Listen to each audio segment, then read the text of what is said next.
guys, and welcome back to the channel. So the Christmas, the banquet update is here and comes with 3 buffs off the bat. So we have Deadpool X-Force, we have Sentry, and we have Sentinel.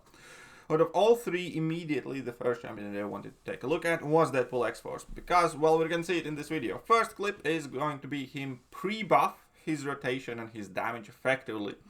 And this is not the first time he got buffed, and ironically, after his buff, he actually became slightly slower than he was originally. But all that put aside, let's take a look at him pre-buff, and then we can see his damage output post-buff, and I'm going to give my general thoughts and obviously go over the rotation and stuff like that. Pre-buff, basically, you kind of had to throw some heavy attacks and then use idle walk forwards animation to ramp him up.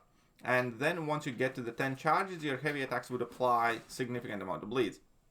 And that was just about it. So now I have Super Slap ready, and I need to drop my heavy attack to activate it. I'm dropping my level 1, we're putting on a few more bleeds, which, you know, is neat. It's nothing too crazy. Then I drop my Super Slap and I get 10 bleeds in instant, and it's, you know, somewhat meaningful bleed damage.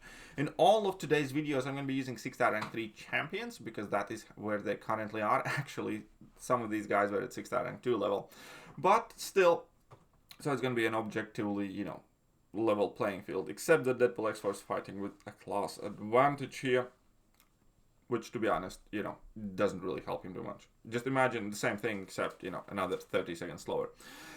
So here we are. I got my Super Slap off. The level 2 is utterly useless because it does absolutely nothing offensively. It inflicts a passive stun, but again, it just does just about nothing. And I'm not utilizing his SIG ability too much, because then I feel like I would slow myself down even further, because if I want to spam heavy attacks and get 4 towns, for instance, well, 3 and then refresh 1, then I wouldn't be able to walk forwards either. And maybe, perhaps in this type of flanked fight, probably I should have went for my level 3s, because that would give me a vicious buff and would make it slightly faster. But really, we can all see this is just quite atrocious. So yeah, we're just, you know, dropping the towns. And the one good thing about Deadpool is the amount of attack mitigation he had interacting with inequity, and those towns effectively reducing opponent's attack rating by like 90%. So you end up taking very little chip damage. As we can see, I'm taking like 9 hit damage in block, or a bit more. And when I get hit, it's for like 600 if he crit. So you can see that he is quite chunky. So I've gotten hit a few times. I'm still at 98% health. And here I do get the power gain. But again, aside from getting to your level 3s, you don't... It's just bad. It was a bad buff. And the funny thing is, they gave him like new cool animations on like special attacks and heavy attacks. And, special attacks and whatnot. And they kind of made those animations useless, because the only thing you do is, you know, idle dash forward and then heavy attack. You hardly really use special attacks in the fights for most part. And yeah, so I have equipped Relic on him as well to increase the bleed potency here. But it's just nothing. The damage is effectively nothing. I didn't even bring him in for the 641 Deadpool test, which for a rank 3 6-star is, you know, extremely appropriate. But by the amount of fight time here, you can see that pre-buff Deadpool is just utterly slow. It's 3 minutes and 2 seconds. It's awful. It's awful fight time. So now the update came, and let's see how he does this fight now and go over his new rotations. Basically, for most part, the rotation is level 2, level 1, and just do full hit combos into the opponent. So he's super easy to use.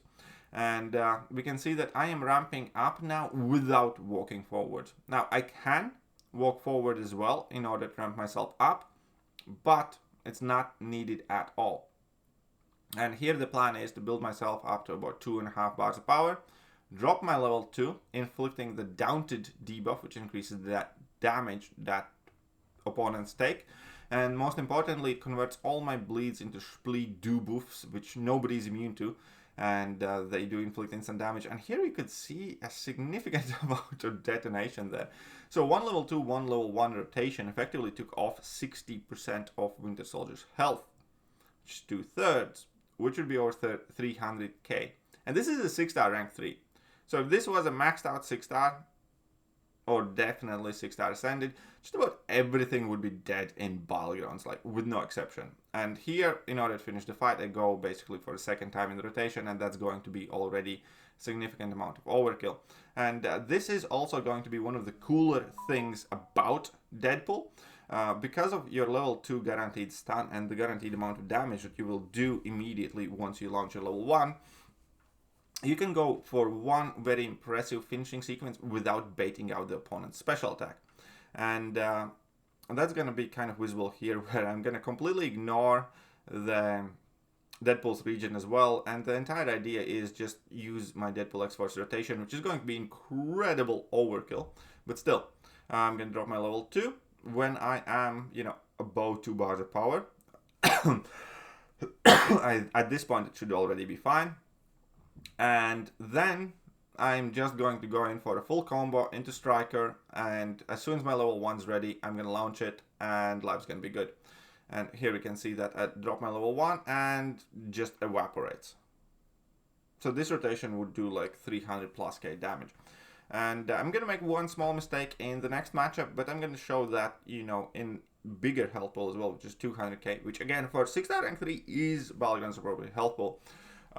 He's just going to nuke just about everything in level 2, level 1. Also, a lot of the worries that I kind of had for him, foregoing his damage up until the way he gets down to debuff, kind of got out in there. Like, the best way to put it, this buff is even better than I thought it would be, and this was one of the buffs that I was the most hopeful for. Because, yeah, you're not really using all that much against bleed immune opponents, and the fact that effectively now that means that he can take any champion with bleed immunity, and there is absolutely nothing that is immune to. Here, I didn't go for Relic because I realized I wouldn't get past 1 bar of power and I would push him red. So now I drop my level 1, he's dead. So this was a misplay on my part, but again, it was like a 30-second nuke. Another great, amazing thing is, well, so first of all, yes, the buff is even better than I thought. I already thought it would be one of the better buffs, but objectively speaking, this is by far the most desirable champion for me due to multi reasons. Number one, now I know that he will utterly demolish all the bleed immune matchups. That's amazing. Also, opponents, purify your debuffs and stuff like that. That's an extra added bonus. It's great because, he's going to be doing more damage. But even against bleed immune champions or champions who just do not take bleed damage, he's going to do great. So, for instance, in theory, he should be able to nuke down, let's say, an Onslaught incredibly well also. Or, most of the skill champions and quite a few champions from other classes. That means that he should have a fairly solid range of matchups because of how easy he is to use. You just need to get to that level 2, and then the fight's effectively over because then you go in for like an extended combo. You don't bother baiting out opponent's special attacks, which again will improve on his speed compared to the most champions with level 2, level 1 rotation, or level 1, level 2 rotation. So that's great because you do not have to bait out as many special attacks. That is going to make him only faster. The fact that he's going to be great against bleed immune champions and bleed resistant champions alleviates a lot of matchup issues.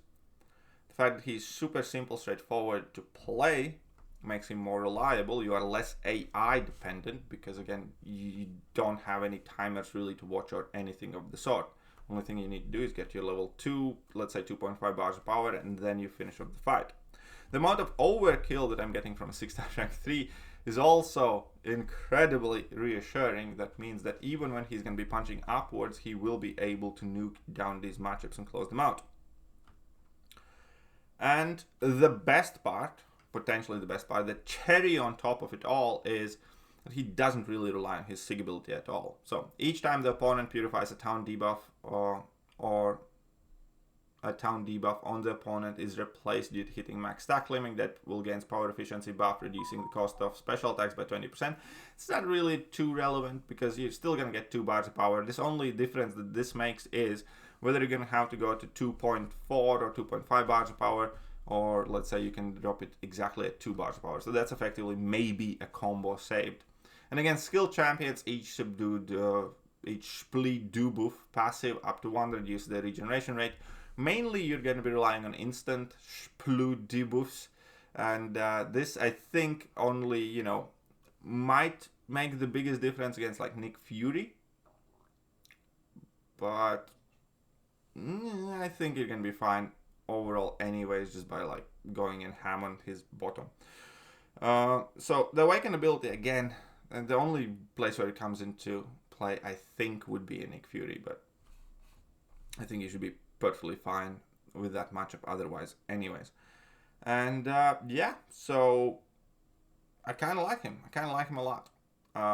To me, offensively, he seems like much more versatile Penny Parker, I'd say, or more potent Penny Parker, anyways.